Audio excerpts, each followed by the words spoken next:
for another Maschine Plus video, and this one's just going to be brief, talking about the Maschine Plus for those of my followers who often say, you know, I want to get the Maschine Plus. Should I get the Maschine Plus?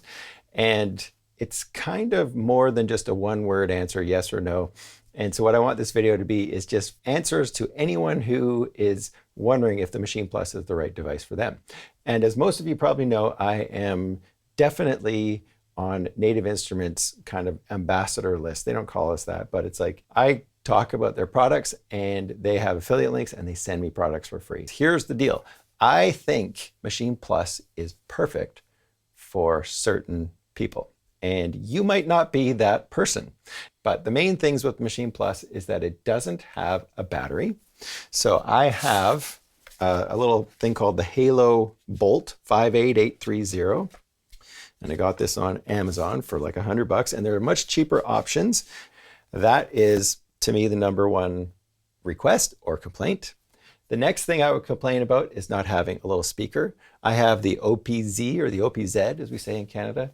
And even that little tiny speaker can be really fun when you're just wanting to do something quick. So I'd love to see a speaker on it. It doesn't have a speaker, so you're always going to be on headphones or plugging it into the auxiliary input of your car. And then the other thing I really wish it had was a microphone. I wish it had a little fun little microphone so you could be out anywhere and just capture some audio. Do you need to get away from a computer? And most people will probably find themselves saying, well, not really. I can just take my Maschine Mark III and a laptop. And what do you get if you plug a Maschine Mark III into a laptop? First off, you don't need a battery because you can do USB powered, bus powered through the laptop. You don't need a microphone because you actually have a little microphone on your laptop. And you also have built-in little crappy speakers on your laptop. So all of those requests that I just had for a Maschine Plus, you kind of have built into your laptop. Oh, and what else do you get with that? You get all of your virtual instruments that are on your laptop. So now you start looking at the Maschine Plus and you go, well, who is it for? Who is actually going to benefit from this device?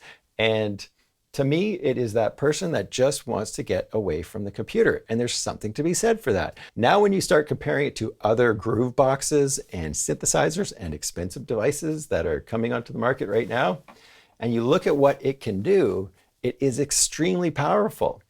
But that comes with a huge caveat as well. The CPU on this, compared to an old laptop, is not going to be anywhere near as close. And I think a lot of people, when they pick up a Maschine Plus, they download some of their favorite expansions onto the device, and then they go start playing with them, and they open one expansion, and their CPU jumps up to like 50 or 60%. And I wish Native Instruments would come out with a way to load up expansions or groups here without all of the effects that come with it. Here, I love faded reels.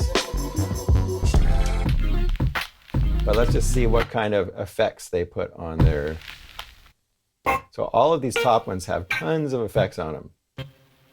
And each one of those effects starts to add to the CPU. So you load up something like that, and my CPU jumped right up. So let's just erase that. And you see the CPU jumps down to 42%. So it's really hard on the processor of the Maschine Plus. But look at the other devices, these other portable groove boxes, and consider how little storage you have on those. So if you start approaching the Maschine Plus as this thing that can load up a ton of samples, put some effects on it, and what I've shown in the past is you load up reverb as a send effect. So I've got a reverb set up for this project over here on this group right here. I've got a round reverb, which is processor intensive. All I've done is set that up on group E. So if I want to put some reverb on this Ghost Diary kit here, what I can do is I can go over to the channel settings for this group, and I can go to auxiliary 1. I've got a video that goes over all this, by the way. I'll put a link. But I can go to auxiliary 1, choose round reverb right there, and then turn this up. And then now, every one of those sounds has that round reverb, but I've only made one reverb. And then you think, okay, but what if I don't want to put that much round or that much reverb on every one of these sounds in the kit? No problem. We go back here and just go to none. Now we're back to normal, but I can go to the sound level here. And I can say, just on this one right here, I can send a portion of this sound to that round reverb. So now I can go to this one and say, let's go to round reverb and crank that up. But then this one has no reverb on it. And I can say, okay, that one, I just want a little bit of reverb. You see where I'm going with this? This is going to work for you on Maschine on the computer too, because you're going to be able to say processor. Now I got a little bit of reverb, but it's different than this one. This one has a ton. That one has just a little. Auxiliary sound effects, extremely important. Watch my video on extremely important auxiliary sound effects. Okay, so that's the kind of stuff you can do to your Maschine Plus to save processing power. And if you do that, you can have a huge amount of instruments in comparison to similar devices. Now, you also have a whole bunch of synthesizers. We got the new polysynth that just came out. And then with this latest update, we've got something I haven't even talked about yet today, which is the ability to auto sample other synthesizers. So with the Maschine Plus now in the latest firmware, you can go hook up a synthesizer like this Poly Brute right here, which I did just the other day and made myself a patch. But you can see the patch that I made right here. We go to this patch right here. It's this Sheer Beauty patch. So we'll go to keyboard mode. And it sounds kind of lame. And one of the Poly Brute's main features is that it has these beautiful effects, the reverb and the delay on there. And so you're going to want to go in and work on your patches and get them to sound a little bit better. So go watch my video on auto sampling, but let's just talk a little bit about how you can make a patch sound better and not have to use too much processing. First I went to my reverb that I've got set up as a send effect. And on the group level, I'm going to put auxiliary out to realm. Crank that up.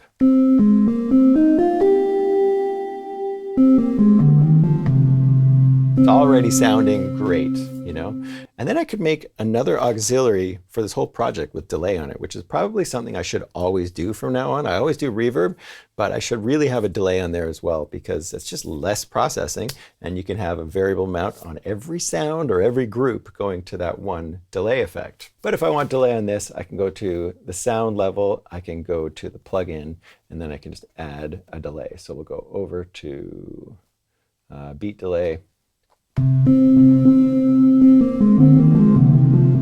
Right? Next thing I did on this patch, which I've actually already got saved on here, is to make it a little bit more interesting. You're going to miss out on the filters of your synthesizer. That's what makes the Poly Brute so beautiful, is its filters and things that it can do with the panning. Well, we can do that with Maschine at the sampler level very easily. So I go over to my sampler, and this is all from an auto-sampled patch, remember, which you have to go watch the other video for.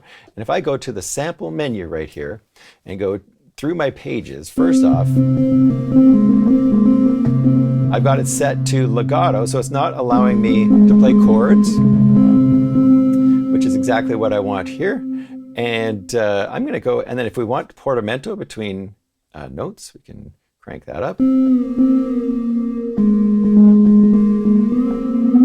Here, I'm sliding between these notes. Sorry about the distortion there. Sliding between these notes by turning on this glide here. So I'm going to turn that off again. Let's go look at what I did with the panning, and then we'll talk about the filter as well. If I go over to page 5, we see that we've got an LFO. And the way this works is we've got two screens here. You got your LFO, which tells you what is it doing, what is it modulating. We've got all of this stuff built into this sampler menu in Maschine. It's quite beautiful. So we've got an LFO. We can choose what kind of wave. So it's going to be a change that goes smooth like a sine wave, as opposed to a triangle, which is going to go like this, a change that goes like that. And I can even show you what that would sound like by putting a triangle on the pitch.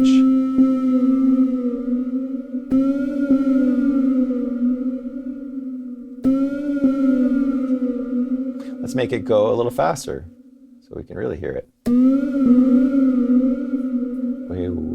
Right? If we set it to a square, or let's set it to rect, that's probably going to be just like a square. Now it sounds like a siren. Crank it up. Right? We're going to set it back to a sine wave, and instead of putting it to pitch, I've got it set to pan, so it's panning between the speakers. We can also have the LFO change the cutoff, or we can use modulation to adjust the filter. So all of this stuff that you've are missing out on your nice synthesizer, you can replicate with the sampler menu in Maschine. I think I should do a whole video just on these kind of features. You can take an interesting patch and give yourself some kind of movement to the patch, give yourself those effects, and really make this one little sample or a whole bunch of samples in our auto sampler sound really great. So, and just so you can see it, let's put on a filter. We'll put a low pass filter, and then now we'll go over to the LFO and crank the cutoff up, percentage up. Now we can hear this sine wave is not only adjusting the pan going back and forth, but it's changing how the filter cutoff is moving over time with this little sine wave. Pretty cool. Let's listen to a little ambient thing. I've got a sub bass in here, which is a Retro Machines bass. Nice just subby bass in there. That's one of the synthesizers it comes with. I've got some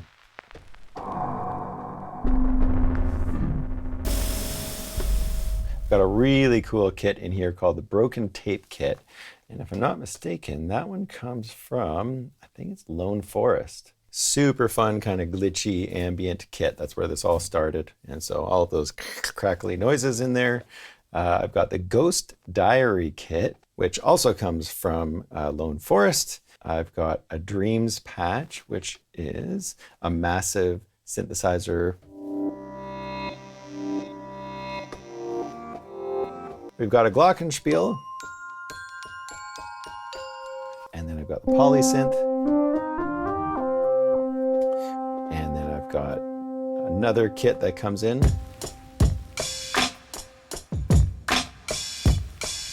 Way too much reverb on it. And then I've got the Sheer Beauty Polybrute patch that I sampled using the auto sampler on the Maschine Plus.